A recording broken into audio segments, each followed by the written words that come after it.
Bonjour, bonsoir, ça dépend de l'heure à laquelle vous allez regarder cette vidéo. Donc, c'est une séance de travaux dirigés. Il est vrai que situation sociopolitique pays n'est pas favorable à un état d'esprit positif, mais nous n'avons pas le choix. Il faut continuer à travailler. Il faut bouger. Le temps passe. Donc, m'espérer que nous plus ou moins en forme. Donc, on prend le temps pour nous capables de regarder vidéo ça à côté que nous pourrons résoudre les quatre exercices. Alors, nous avons quatre molécules, côté que nous allons déterminer l'état d'hybridation et de l'atome central de chacune de ces molécules. Maintenant, il faut savoir que, à titre de rappel, l'hybridation, c'est mélange d'orbitales appartenant à la même couche. Et on fait appel à l'hybridation, c'est pour concilier donc, la théorie quantique et la réalité. Donc, quand je dis la théorie quantique, selon cette théorie, donc, normalement, le carbone devrait avoir la valence 2. OK? Le carbone devrait avoir la valence 2. Donc, comme vous le savez bien, donc le carbone, c'est une molécule qui a pour numéro atomique 6. Donc, si on fait la structure, la configuration électronique, donc on aura un S, 2, 2S, 2, 2P, 2. Donc, ici, c'est la couche de valence. Donc, si on représente par case quantique, donc voilà ce qu'on aura. On aura un doublet non liant dans la couche de valence et deux électrons célibataires. Donc, deux électrons célibataires, donc reviendrait à dire que le carbone a la valence 2. Donc, voilà pour la théorie quantique, comment on devrait représenter donc, la représentation de Lewis de l'atome de carbone. Donc, ça, c'est la théorie. C'est la théorie quantique. C'est la théorie. Mais la réalité de ce côté, c'est que le carbone dans le métal, eh bien, il est tétravalent. Il n'y a pas de double non liant. Voilà. Dans le méthane, et c'est pas seulement dans le méthane, c'est dans tous les composés du carbone. Le carbone est tétravalent. Donc maintenant, quand la réalité est différente de la théorie, quand les observations expérimentales, ici, il s'agit d'une observation expérimentale, quand l'observation expérimentale diffère de la théorie, mais qu'est-ce qu'on doit faire? C'est la théorie qu'il faut changer.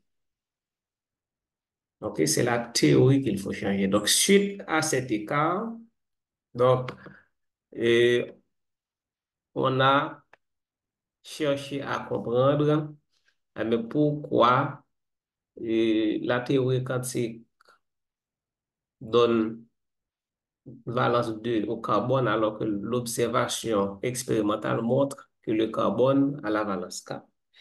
Eh bien, on fait appel à la théorie de l'hybridation pour concilier la théorie et la réalité. Maintenant, l'observation qu'on a faite aussi dans le méthane, c'est que le méthane il possède quatre liaisons identiques.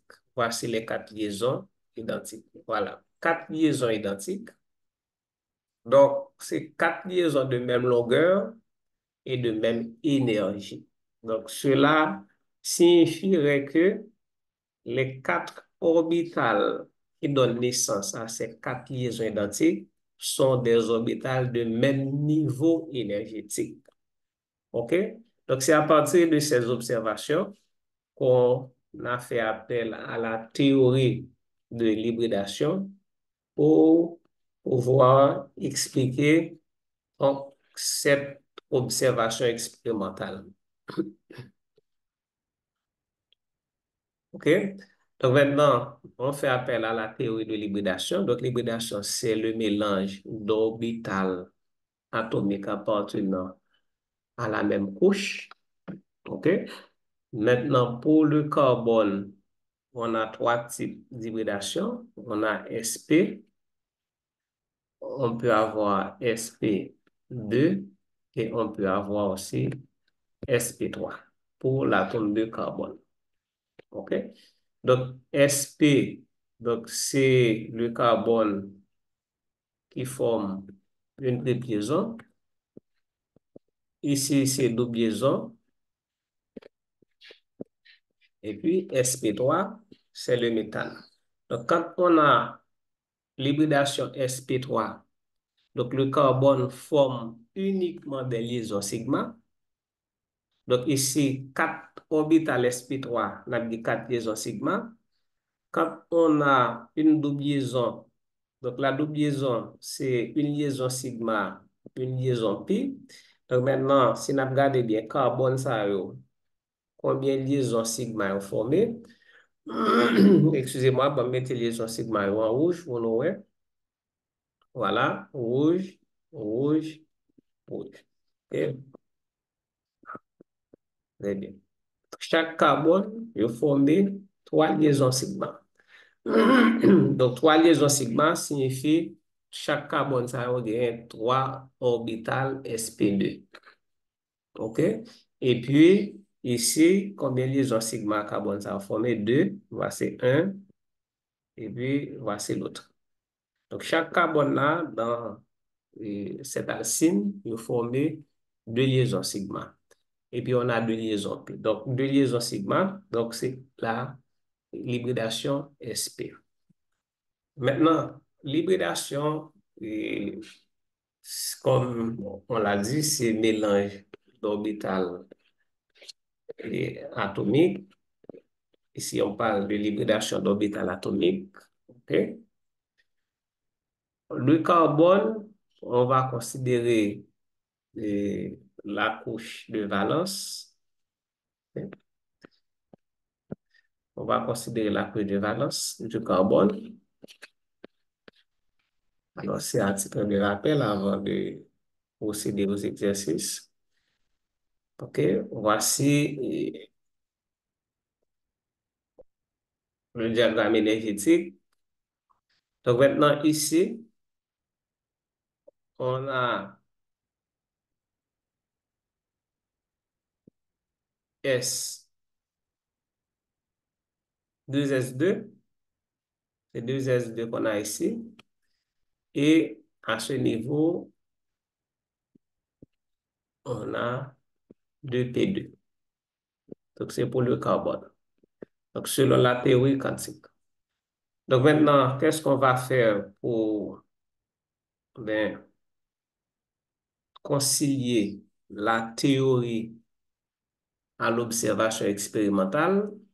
Eh bien, on va modifier la théorie.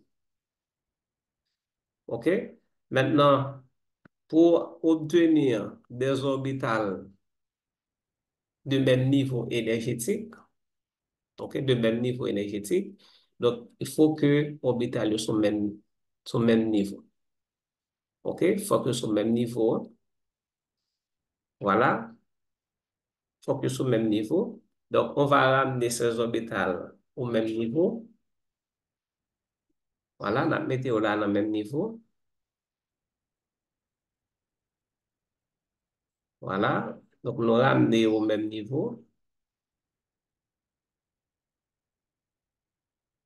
Avant, si nous regardons bien, l'orbital 2S, il était au niveau inférieur à l'orbital 2P.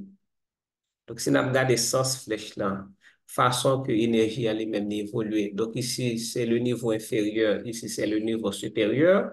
Donc, l'orbital 2P en rouge, ici, ouais. Donc, c'est au niveau supérieur par rapport à l'orbital 2S. Donc, maintenant, ce que je fais, c'est que en bleu, donc, je ramène l'orbital 2s et l'orbital 2p au même niveau énergétique.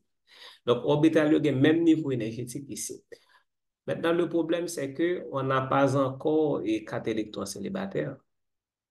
Ok, pour avoir 4 électrons célibataires, il faut mélanger les orbitales. Donc, lorsque moi mélange orbital yo, à ce moment, eh bien, qu'est-ce qui va se passer?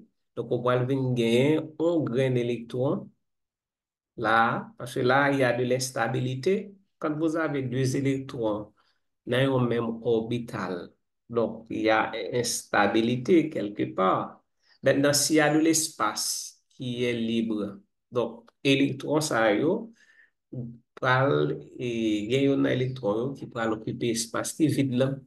Mais pour l'occuper espace qui vide là, donc faut-il bien que li est en continuité avec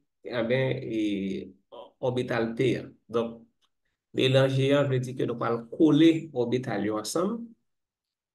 OK, donc voilà ce qu'on va obtenir. Donc, on va avoir 4 orbitales qui vont coller ensemble. Voilà. Un, 2, 3, 4. OK? Donc, là, nous avons un doublet. Nous n'avons pas un doublet encore. Le grain d'électron, ça a sorti là, on va venir occuper ça, espace vide ça, une fois que nous collons orbital. Donc, coller, c'est ça nous les mélanger, c'est ça nous les hybridation.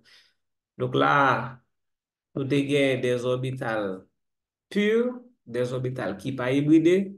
Maintenant, ici, donc nous avons orbital atomique hybride. Voilà. OH. OA H, orbital atomique hybride. Donc là, nous allons gagner un grain d'électron dans chaque orbital. Mais dans ce qu'il faut remarquer, c'est très important à retenir, là, qu'est-ce qu'on a fait? Quels sont les orbitales qu'on a mélangés? Nous mélangeons un orbital S avec 3 orbitales P. Eh bien, le nous mélanger un orbital S avec 3 orbitales P, eh bien, qui ça le bail? Il vient 4 nouvelles orbitales, 4 nouvelles orbitales. Donc, que nous les SP. Donc là, nous avons 4 orbitales atomiques sp3. OK? 4 orbitales atomiques sp3. Donc, chaque grain orbital, ça, là, à ce niveau, OK? Donc, c'est un orbital hybride sp3. OK? Donc, ça, c'est l'hybridation de carbone dans le méthane. OK? Donc, là, nous prenons un orbital S.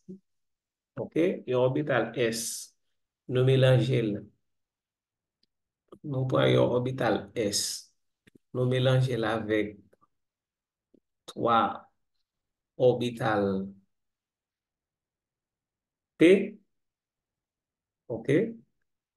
Et un S plus 3P, il y qui ça? Il y a 4 orbitales sp3. Donc, voici des orbitales sp3, 4 orbitales sp3. OK?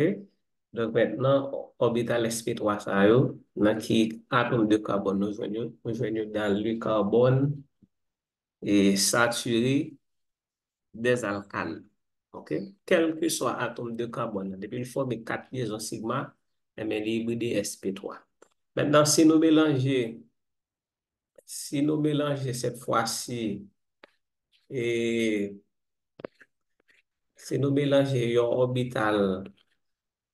un orbital S avec deux orbitales P. OK? Nous prenons S avec 2P. À la banon S, P, 2. Donc, étant donné que nous avons 3P, voici S, OK? Voici P, oublier que P, c'est 3 orbitales, OK? Donc, si nous prenons S, OK? On a trouvé en rouge, ça n'a pas. Nous prenons S avec 2P, l'orbital que nous choisissons. Et bien là-bas, nous avons une hybridation sp2, et puis nous allons arrêter un orbital P qui n'est pas hybridé. OK? Donc, 3 orbitales SPO, je vais mettre en vert pour nous capables voir. Mais ça, c'est les 3 orbitales sp, donc yo chaque gon grain électron, et puis orbital P qui pas hybridé en grain électron. Donc là, on a bien trois liaisons sigma, puisque nous avons trois orbitales hybrides, ok, qui parlent de trois liaisons sigma, et orbital PA, qui pas hybridé en lui-même, là, une liaison pi. Voilà, donc là, nous parlons d'un carbone qui a une liaison pi avec une liaison sigma. Donc, sp2 donc, concerne les alcènes. Et maintenant, là, nous allons considérer une orbitale S et une orbitale P. Voilà. Donc, il y a une orbitale S et une orbitale P. OK. Voici le mélange ici. Donc là-bas, nous avons deux orbitales atomiques que nous appelons sp. Et puis, nous allons arrêter deux orbitales P qui pas hybrides. Voici les orbitales atomiques hybrides en vert et puis en rouge. Donc, nous avons les orbitales P qui pas hybridées. OK? En rouge, orbital de pas hybridé. En vert, ce sont les orbitales hybrides. Donc, puisque nous avons deux orbitales hybrides sp, nous avons deux liaisons sigma pour chaque atome de carbone.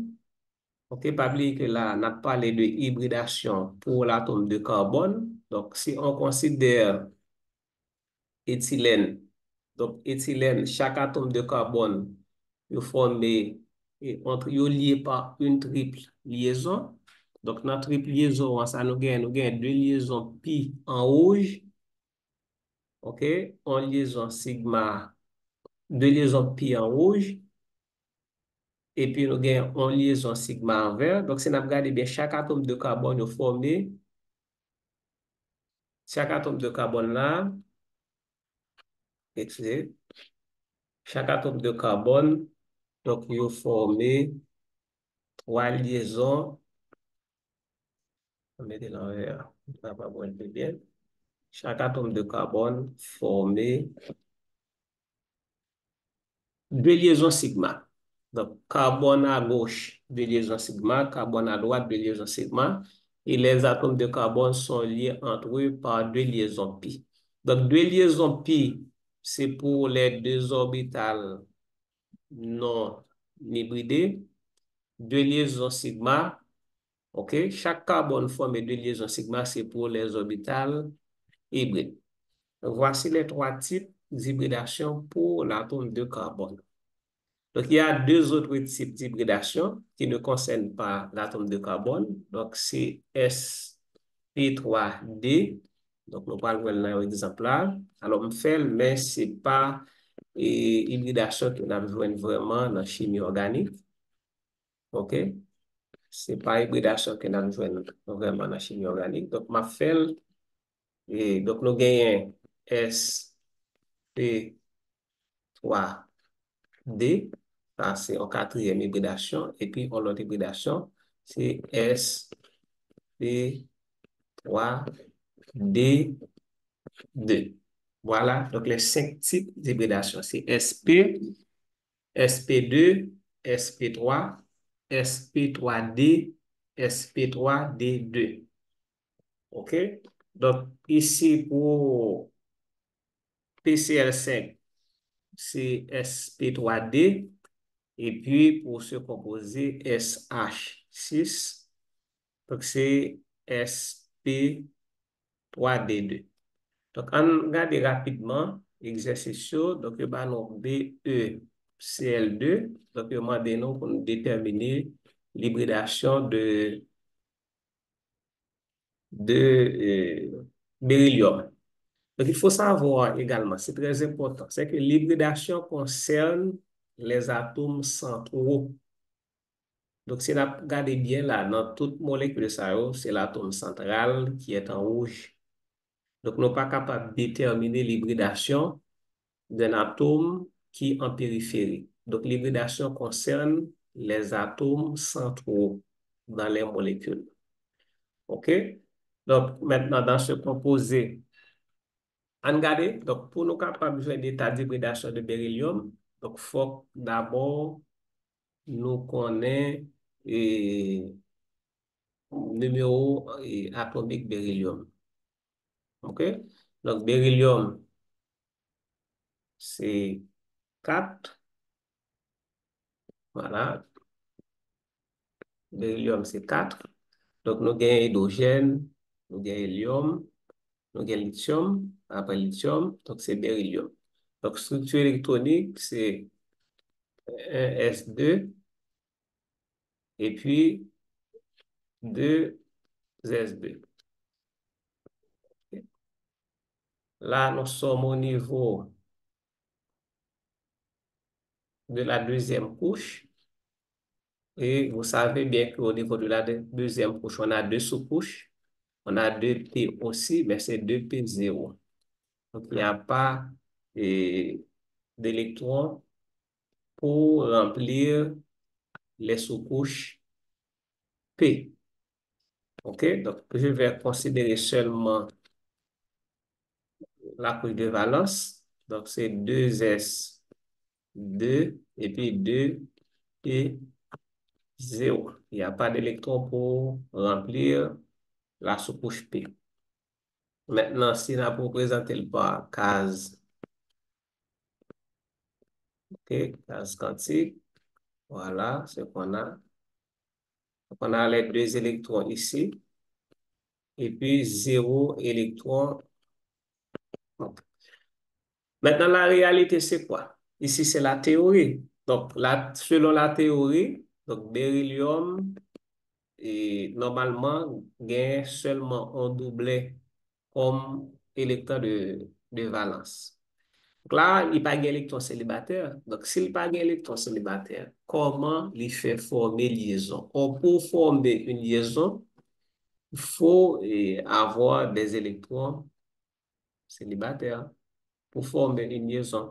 Donc maintenant, alors que la réalité, qui ça le montre nous? Il montre nous que beryllium, il forme deux liaisons avec deux atomes de chlore. Donc deux liaisons, valence 2.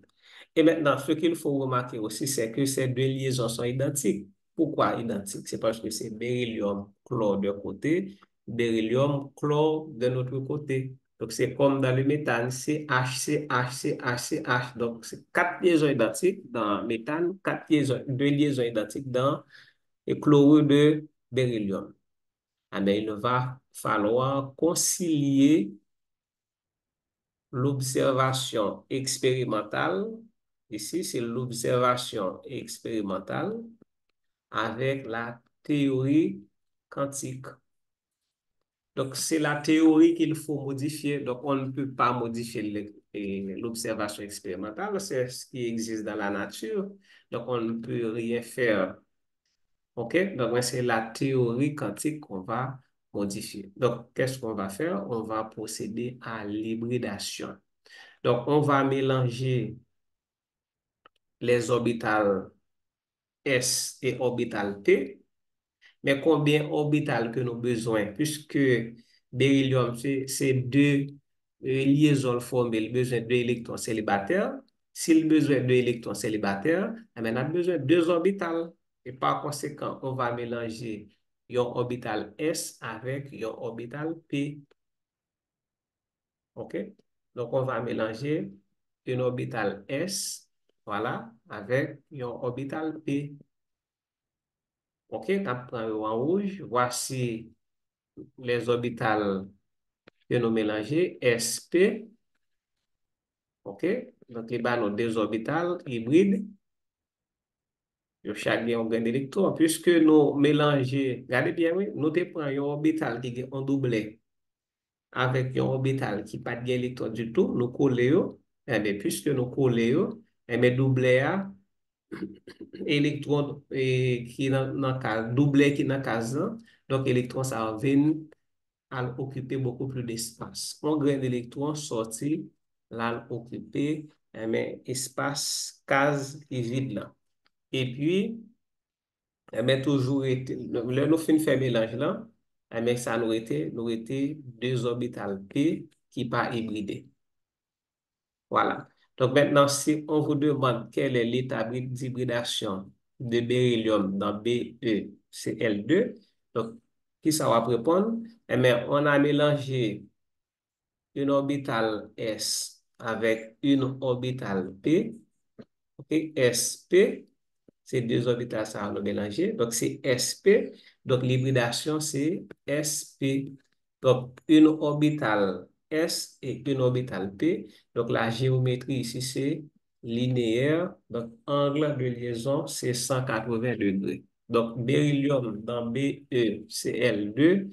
Donc, c'est l'hybridation SP. OK? Donc, maintenant, nous poursuivons avec le bord. Le bord dans boran, BH3. Ok, donc, numéro atomique, bord 5. Donc, structure électronique, c'est 1s2, 2s2 et 2p1. Ça fait 5 électrons. Donc, voici la couche qui nous intéresse. La couche de valence. Donc, structure électronique. Et, et puis là, nous avons un électron célibataire. Voilà. Maintenant, selon la théorie quantique, bon, tu as supposé gagner notation de Lewis ça, un doublet avec un électron célibataire. Donc, bon, tu as supposé monovalent, valence 1. Ça, c'est selon la théorie quantique. Maintenant, la réalité, l'observation expérimentale montre que bon, il y a valence 3. Voilà. BH3, BCl3. Donc, s'il y a valence 3, cela veut dire qu'il y a 3 électrons célibataires. Mais ce qu'il faut remarquer ici, c'est que ces 3 liaisons sont identiques. Donc, si les 3 liaisons sont identiques, même longueur, même énergie, les liaisons, ça va former à partir d'orbitales identiques également. Donc, identiques pour le bord. OK? Maintenant, comment on a fait un orbital identique ça? C'est, eh bien, combiner des orbitales qui prennent sur le même niveau énergétique. Donc, nous allons combiner des orbitales. Maintenant, comment on a fait qu'on ait combien d'orbitales pour nous combiner? C'est le nombre de liaisons que l'atome a formé. Donc, s'il forme 3 liaisons sigma, ça veut dire qu'on a besoin 3 électrons et chaque électron, ça a pour occuper un orbital. Donc là, nous avons besoin de 3 orbitales hybrides. Donc, nous avons mélangé un orbital S. Voilà, nous prenons un S avec, nous prenons S avec 2P. Puisque nous avons 3 électrons, le doublet plus l'électron célibataire. Donc, si nous prenons chaque électron, ça nous mettons une case. On a besoin de 3 cases. Voici le résultat. Okay. Électron, électron et électron. Donc, ça fait 3 électrons célibataires. Donc, nous mélangeons un orbital S avec 2 orbitales P. Donc, ça va nous S, P, 2. Donc là, nous avons 3 orbitales S, P, 2. Et puis, nous avons un orbital P qui n'est pas mélangé lui-même. Donc, il conserve forme, il pas changer de forme, mais sauf qu'il pas gain électron. Donc, c'est un case vide. Donc là, nous sommes capables de mettre case vide dans là. Donc, pas oublier que toute espèce chimique qui gagne un atome central qui gagne un case vide, donc nous relèvons des acides de Lewis. OK? Donc, BH3, c'est un acide de Lewis. AlCl3, c'est un acide de Lewis. FeCl3, c'est un acide de Lewis. Tout comme pour beryllium BeCl2, donc c'est un acide de Lewis. Donc, beryllium dans boran, il y a une hybridation sp2, ok? Hybridation sp2, donc qui correspond à la géométrie triangulaire ou trigonale plane. Triangulaire, géométrie triangulaire ou trigonale plane. OK, donc nous poursuivons avec PCR sec. PCR sec, c'est un cas particulier parce que là, c'est pas, comme vous voyez ici, c'est pas des atomes de carbone, donc c'est d'autres atomes. Donc l'hybridation ne concerne pas seulement le carbone, donc l'hybridation peut concerner n'importe quel type d'atome. OK, donc là, il s'agit de beryllium, il s'agit de soufre, il s'agit de phosphore, il s'agit euh, de bore. Maintenant, PCl5, ici, ce qu'il faut remarquer, c'est que le, le phosphore, il forme 5 liaisons. OK? Donc, il forme 5 liaisons. Voilà, représentez-le ainsi. Il forme 5 liaisons et ces 5 liaisons sont identiques. Donc, s'il forme 5 liaisons, cela sous-entend qu'il y a 5 électrons célibataires. OK? Donc, nous connaissons bien que phosphore est capable de gagner valence 3, valence 5. C'est un atome hypervalent. Donc, maintenant, le numéro atomique, c'est 15. OK? Et dernière couche là, couche électronique, couche de valence 100, c'est 3s2 et puis 3p3. Donc, première couche, deuxième couche, il a totalisé 10 électrons. Donc, ça va pas intéresser nous. Si on totalise 10 électrons, donc troisième couche là, la gain 5 électrons. Et même comment 5 électrons répartis. Donc, nous avons 2 électrons dans, voilà, dans cette couche, 3s. Et puis, nous avons 3 électrons en 3p. Donc, 3 électrons, ça a donc, nous avons 3 cases. Donc, chaque APP en case avec spin up, flèche orientée en l'air. Voilà, donc ici, c'est valence 3. Donc, ça, c'est PCl3, c'est pH3, etc. Mais là, on nous donne un atome de phosphore avec valence 5. Donc, il nous faut 5 électrons célibataires. Donc, comme on est au niveau de la troisième couche, on sait très bien que troisième couche, il y a 3 sous-couches, c'est SPD. Donc, qu'est-ce qu'on va faire? On va faire une promotion d'électrons en D et ensuite, on va combiner les orbitales. Promotion n'a pas suffi. Parce que si on fait seulement la promotion, c'est-à-dire on fait un électron passer en D, on a bien 5 électrons célibataires, mais 5 électrons, ça n'a pas bien le même niveau énergétique. OK? Là, il y a bien le même niveau énergétique, c'est lorsque nous combinons. Non seulement il faut faire la promotion, c'est-à-dire il faut faire passer l'électron de 3s à 3d. Voilà. En bleu, on va le mettre pour nous en bleu la promotion.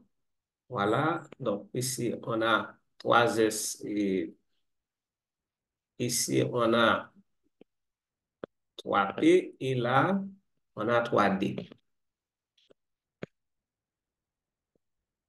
Voilà, on a 3D ici. Donc, on va faire la promotion. Je vais mettre les électrons en rouge. Donc, ici, on a un électron, un, un, un, et puis un. Voilà, on a 5 électrons. OK? Donc, c'est ce qu'on appelle promotion. Donc, c'est-à-dire que nous faisons un électron qui était dans 3s2 passer dans 3D. Et là, m'a rappelé nous que nous travaillons au niveau de la sous-couche 3. Donc, sous-couche 3 et de la couche 3, excusez-moi, nous travaillons avec la couche 3. Donc, la couche 3, il y a 3 sous-couches, S, P, D. Donc, c'est D1 que nous venons mettre là. OK, troisième sous-couche là qui a 5 cases quantiques.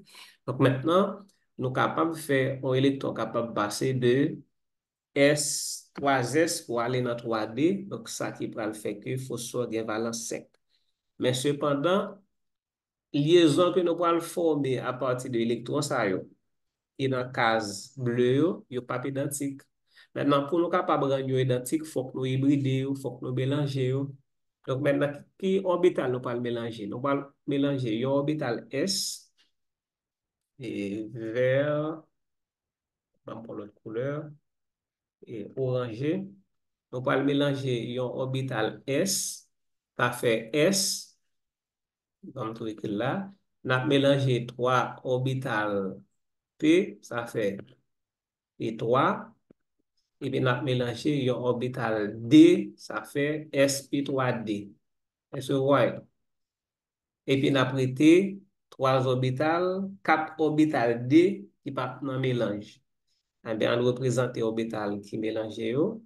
OK, ça fait 5. On a besoin de 5 orbitales. OK. Un, 2, 3, 4, 5. Voilà. Et on a ajouté nos électrons en vert. Un, 2, 3, 4, 5. Donc, chaque orbital, ça, voilà, là, nous avons 5 orbitales atomiques sp3d. Donc, ça, c'est pour le phosphore dans PCl5. Et puis, si vous voulez, donc, nous étions donc 4 orbitales D, ou même qui pas dans mélange. Voici les 4 orbitales D. Donc, il faut les représenter aussi qui pas dans mélange. Donc, le phosphore dans PCl5, l'hybridé sp3d. On va poursuivre avec le, le soufre dans ce composé et c'est persulrafane,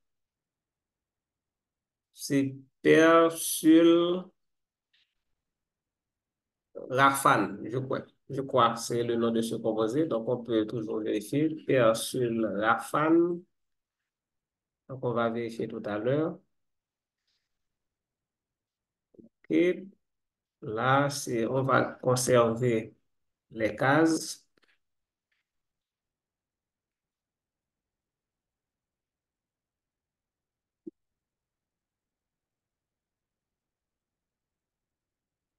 Oui, c'est ça, persulrafane. Persulrafane.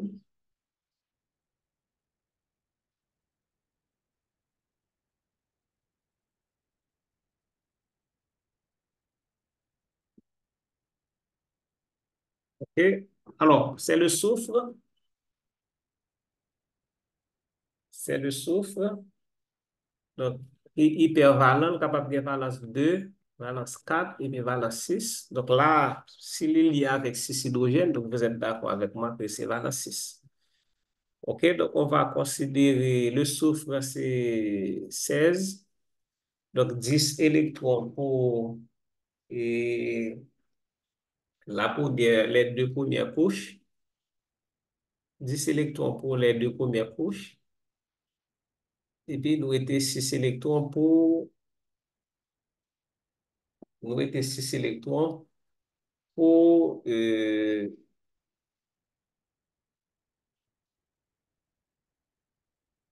pour la troisième couche.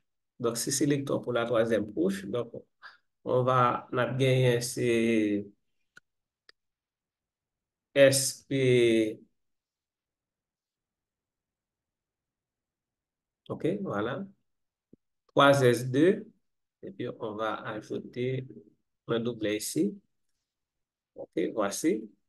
Donc, on a 3s2 et puis 3p4. 6 électrons, deux doublets non liants, et puis deux électrons célibataires. Ici, c'est valence 2. OK, maintenant, puisque nous avons besoin 6 électrons, si nous faisons, on va faire promotion avec tout électron, tout doublet. Donc, nous avons 6 électrons. Pour nous avoir 6 électrons, donc, il faut que chaque électron ça occupe une case vide. Donc, maintenant, est-ce qu'il y a une case vide dans 3P? Non. 3P, pas de case vide encore. Donc, nous avons besoin d'une case vide dans ça, dans 3D. Donc, combien de doublets nous avons? Nous avons deux doublets. Donc, chaque doublet, ça, on parle de un grain d'électron. OK? Cela veut dire que nous avons besoin de deux cases vides dans 3D. Mais en aller, là, nous avons une. OK? Nous avons une là encore. Nous avons une, ça fait 4. Donc, on a besoin de deux cases vides parce que nous avons deux doublets. Donc, doublet, ça, chaque a un grain d'électron. Premier doublet, un grain. Mais là, deuxième doublet, un grain. Voilà. Donc là, on fait la promotion. OK? On fait ce qu'on appelle ici la promotion. Ça fait combien d'électrons? Ça fait un, 2, 3, 4, 5, 6 électrons. Donc, 6 cases, 6 électrons. OK? Maintenant, ici, et nous pouvons bon, pour qui ça, c'est parce que chaque orbital, ça, n'a pas le même niveau énergétique. Donc, dans SH6, donc SH, toute liaison, yo gagne même, regardez, donc toute liaison, donc yo gagne, Noël, toute liaison, yo gagne même longueur, même énergie. Donc, si yo gagne même longueur, même énergie, c'est-à-dire que yo sont même niveau énergétique. Donc là, yo pas sur même niveau énergétique. Il est vrai que nous gagnons 6 électrons célibataires, mais si nous regardons bien, ils ne pas sur le même niveau énergétique, ok, parce que ils n'ont pas hybridé. Ok? Maintenant, nous parlons hybrider. Pour hybridation, nous avons besoin d'hybrider ion S. S, nous avons mélangé 3P. Ok? Donc là, nous avons pris ion S que nous mélangeons avec 3P. Donc P, 3. Et puis, nous allons prendre le tout, nous allons mélanger là avec 2 orbital D. Donc, nous allons gagner c'est D2. Donc, voici l'hybridation pour le soufre dans perfsulrafane. Perfsul... Attends, c'est persulfurane. Excusez-moi. Persulfurane. OK? Persulfurane. Sulfure. Nous allons écouter nous en sortir. Voilà, persulfurane. Donc, voilà pour le soufre dans persulfurane. Donc, je rappelle, le beryllium dans chlorure de beryllium, c'est Sp. Le bore dans borane, c'est Sp2. Le phosphore dans PCl5, c'est Sp3D. Le soufre dans persulfurane, c'est Sp3D2. Donc, voici pour cette partie du cours qu'on appelle l'hybridation. Donc, j'espère que nous allons poser des questions à partir de travaux dirigés ça. Donc, de toute façon, je suis disponible pour répondre à vos questions sur ma chaîne YouTube et j'espère que nous comprenons également. Donc, on se donne rendez-vous pour un autre cours. Merci, à la prochaine.